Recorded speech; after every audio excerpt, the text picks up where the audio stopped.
Assalamualaikum warahmatullahi wabarakatuh. Alhamdulillahi rabbil alamin. Assalatu wassalamu ala asyrafil anbiya'i wal mursalin Sayyidina wa maulana Muhammadin wa ala alihi wa sahbihi ajma'in. Alhamdulillah anak-anak, ini adalah pertemuan selanjutnya pada mata pelajaran sejarah kebudayaan Islam, karena di pertemuan pertama kita sudah membahas tentang dakwah pada awal kenabian Nabi Muhammad, yaitu pada halaman 3 sampai 4. Sekarang kita masuk pada halaman 5. Silahkan kalian buka buku kalian halaman 5.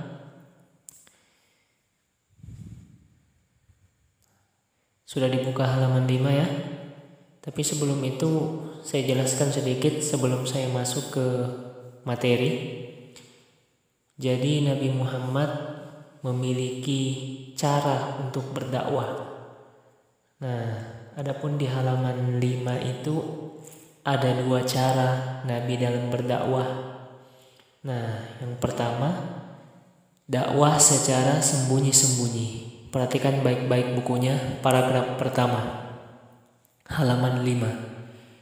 Pada awalnya Nabi Muhammad SAW menyebarkan agama Islam secara sembunyi-sembunyi. Hal ini dilakukan agar bangsa Arab tidak kaget menerima perubahan adat istiadat yang telah berlaku turun-temurun. Dakwah pada saat itu dilakukan di rumah sahabat bernama Arkam bin Abi Arkam. Tolong digarisbawahi di buku paketnya. Arkam bin Abi Arkam, tolong digarisbawahi. Nah, jadi Nabi mula-mula berdakwah itu secara sembunyi-sembunyi. Agar apa? Agar bangsa Arab tidak kaget menerima perubahan adat istiadat yang telah berlaku secara turun-temurun.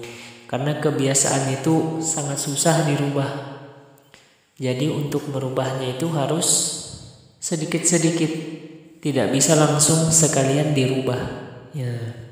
Paragraf kedua. Nabi Muhammad SAW berdakwah secara bertahap. Dakwah tahap pertama beliau sampaikan keluarga dan sahabat terdekatnya. Dakwah tahap pertama beliau sampaikan kepada keluarga dan sahabat terdekatnya. Dakwah beliau segera mereka terima. Mereka menyatakan keimanannya kepada Allah Subhanahu wa Ta'ala dan Rasulnya. Jadi mula-mula itu Nabi berdakwah secara sembunyi-sembunyi, yaitu sembunyi-sembunyi di kalangan tertentu saja, yaitu di kalangan keluarga dan karib kerabatnya. Dan dakwah Nabi diterima dengan baik oleh keluarganya. Paragraf ketiga halaman 5.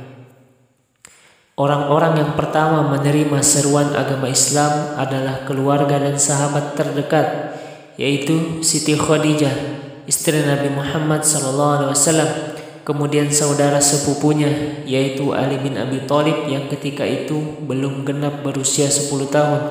Dialah dari golongan anak-anak yang pertama kali menerima seruan agama Islam. Perhatikan. Jadi yang mula-mula masuk Islam adalah istrinya Nabi Muhammad SAW. Kemudian Sayyidina Ali bin Abi Thalib. Ketika itu Ali bin Abi Thalib masuk Islam pada usia 10 tahun. Nah, Sayyidina Ali bin Abi Thalib adalah satu-satunya golongan anak-anak yang pertama kali menerima ajaran agama Islam.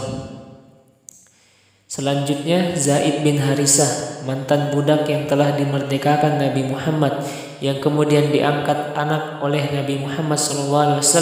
Selain itu sahabat beliau Abu Bakar juga masuk Islam. Nah, Abu Bakar juga masuk Islam ketika itu. Lanjut paragraf keempat. Kemudian Nabi Muhammad berdakwah kepada keluarga dan para sahabat lainnya. Abu Bakar pun giat mendakwahkan ajaran agama Islam kepada sahabat dekatnya.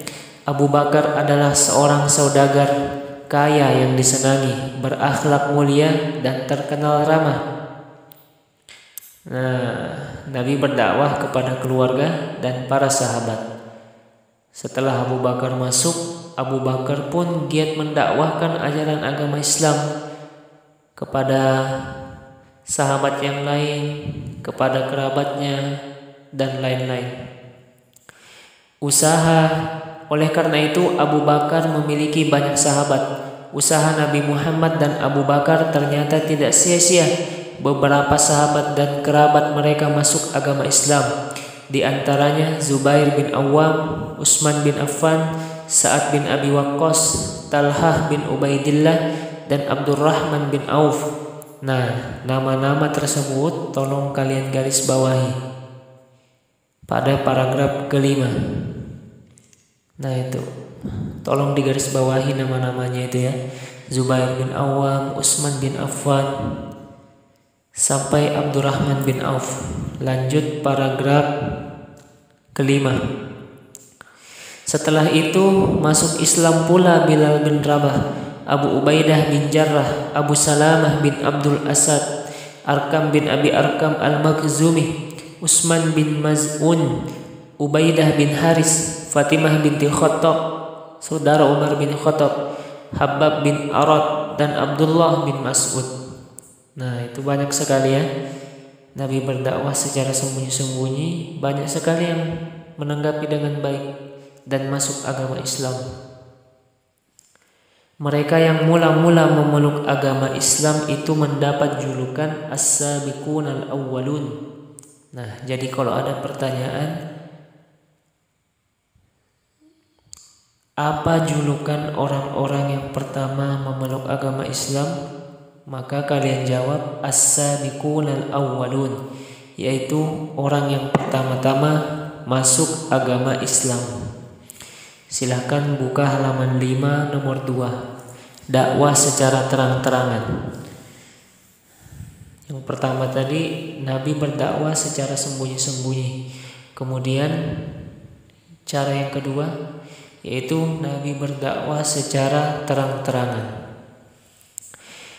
Paragraf pertama, perhatikan paling bawah nomor 2 halaman 5.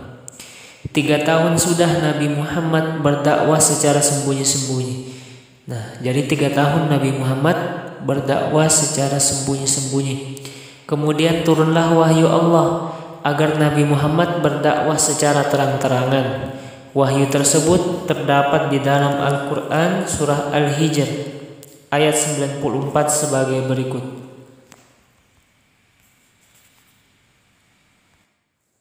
A'udzu billahi minasyaitonir rajim. Bismillahirrahmanirrahim. Fasda' bima tu'mar wa a'rid 'anil musyrikin. Maka sampaikan Muhammad secara terang-terangan segala apa yang diperintahkan kepadamu dan berpalinglah dari orang-orang yang musyrik. Pada tahap kedua ini Nabi diperintahkan oleh Allah Subhanahu wa taala untuk berdakwah secara terang-terangan, tidak sembunyi-sembunyi lagi. Buka halaman 6 paragraf pertama. Di samping gambar, berdasarkan perintah Allah Subhanahu wa taala tersebut, mulailah Nabi Muhammad melakukan dakwah secara terang-terangan di depan orang-orang Quraisy. Dakwah Nabi Muhammad disampaikan tidak hanya kepada keluarga, kerabat, tetapi juga masyarakat umum, terutama kepada para penduduk Mekah. Jadi dakwahnya Nabi untuk yang kedua ini menyeluruh, tidak hanya terkhusus kepada keluarga kerabat, tetapi dakwah Nabi yang kedua ini ditujukan kepada masyarakat umum, khususnya kepada masyarakat penduduk Mekah. Paragraf kedua, Rasulullah merasa yakin terhadap janji Abu Thalib bahwa beliau akan selalu membela Rasulullah dalam menyampaikan dakwahnya. Pada suatu ketika Nabi Muhammad pergi ke bukit Sofa di dekat Ka'bah. Dari atas bukit itu beliau memanggil banyak orang. Oleh karena Nabi Muhammad SAW adalah orang yang terkenal dengan budi pekerti dan kejujurannya, kaum Quraisy segera datang. Pada kesempatan itulah Rasulullah menyerukan untuk beriman kepada Allah dan beriman kepada hari kiamat. Nah, kemudian Nabi Muhammad naik ke Bukit Sofa di dekat Ka'bah, lalu memanggil banyak orang. Kemudian orang-orang penduduk Mekah ketika itu langsung berkumpul karena mereka yakin Muhammad ini selalu benar, selalu berkata jujur. Nah, orang kafir aja yakin kepada Nabi Muhammad bahwa Nabi Muhammad ini memiliki sifat yang jujur. Nabi mendapatkan gelar dari orang kafir, yaitu Al-Amin, terpercaya, karena memang Rasulullah sangat terpercaya.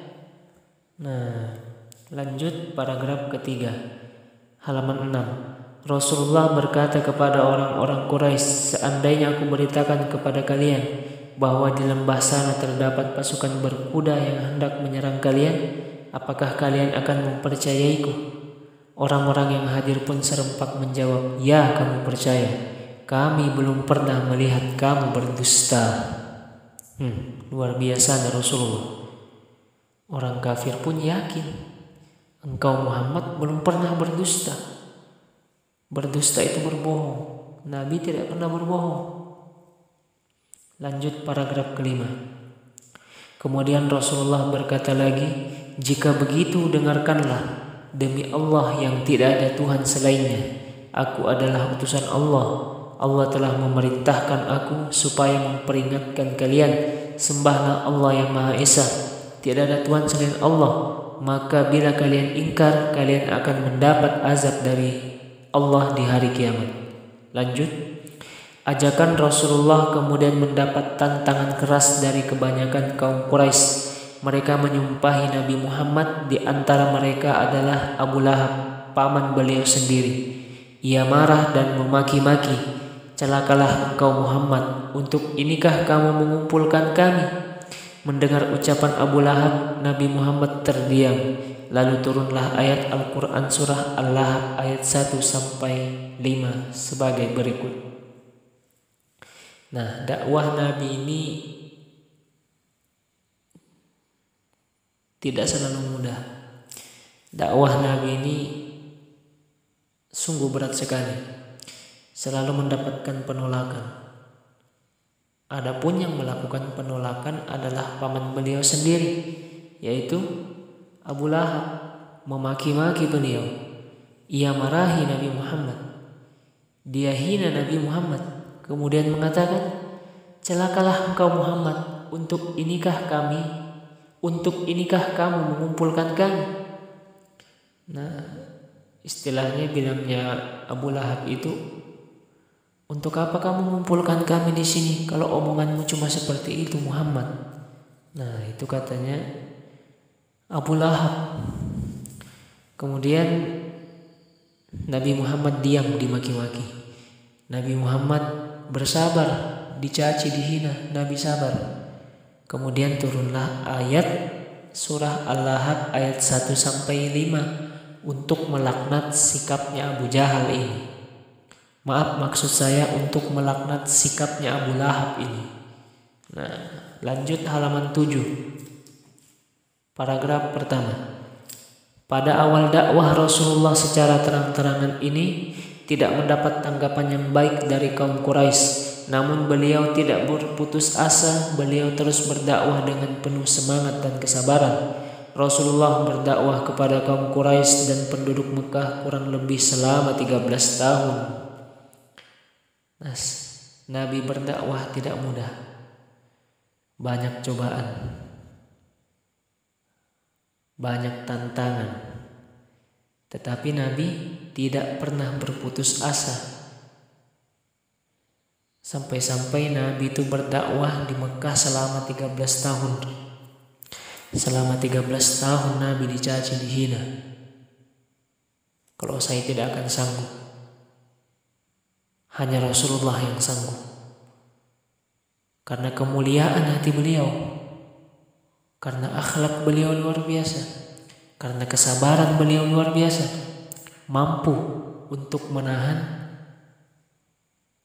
sakitnya dihina, sakitnya dicaci selama 13 tahun. Demi apa? Demi agama Islam berkembang. Dan alhamdulillah kita sampai sekarang masih merasakan agama Islam, yaitu berkat Nabi Muhammad dan pertolongan Allah Subhanahu wa taala. Lanjut, paragraf terakhir. Kadang-kadang Rasulullah berdakwah di depan orang banyak atau kepada seseorang yang beliau jumpai. Nah, jadi kadang beliau berdakwah kepada orang banyak. Jadi ada orang ngumpul banyak, lalu Nabi datang berdakwah. Ada juga yang Nabi bertemu satu orang aja, kemudian Nabi berdakwah kepada dia. Jadi Nabi selalu berdakwah, ketemu siapapun, entah itu orangnya sedikit, entah orangnya banyak, Nabi selalu mengingatkan untuk menyembah Allah Subhanahu wa taala. Meski usaha Rasulullah pada awalnya tidak mendapat tanggapan kaum Quraisy, namun lambat laun beliau mulai mendapat pengikut. Kebanyakan pengikut beliau adalah kaum wanita, para budak dan orang-orang miskin. Mereka adalah kaum yang sungguh-sungguh meyakini ajaran Islam. Mereka sangat kuat dalam keyakinannya, meskipun mereka sering disiksa dan dianiaya oleh orang-orang Quraisy dan tuan-tuan mereka. Rasulullah sendiri selalu mendapat tentangan dari kaum Quraisy. Namun paman beliau Abu Thalib selalu membelanya. Meskipun sejak memulai dakwah secara terang-terangan, beliau mendapatkan tantangan dan cobaan yang berat. Beliau tidak pernah gentar dan putus asa. Semakin banyak orang-orang yang percaya terhadap seruan Nabi Muhammad SAW. Allahumma salli ala sayyidina Muhammad. Allahumma salli ala sayyidina Muhammad wa ala alihi wasallim. Nah, itulah anak-anak ya. Jadi agama kita ini, agama Islam ini diperjuangkan dengan darah, diperjuangkan dengan kesabaran. Maka kita yang menikmati agama kita ini, kita isi keseharian kita dengan banyak beribadah. Nah, dengan banyak-banyak kita melakukan amal-amal baik, melakukan perbuatan-perbuatan baik.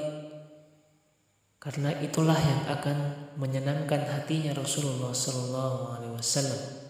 Kita senangkan hati Rasulullah atas perbuatan-perbuatan baik yang senantiasa kita lakukan.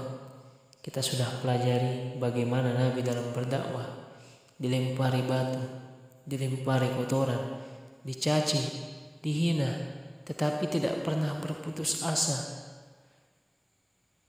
Luar biasa. Bahkan diperlakukan seperti itu selama 13 tahun lamanya. Sabar Nabi. Mudah-mudahan kita semua bisa mencontoh Rasulullah SAW, terutama dalam hal kesabaran beliau. Mungkin ini anak-anak pertemuan kita pada hari ini. Cukup sekian, terima kasih. Wassalamualaikum warahmatullahi wabarakatuh.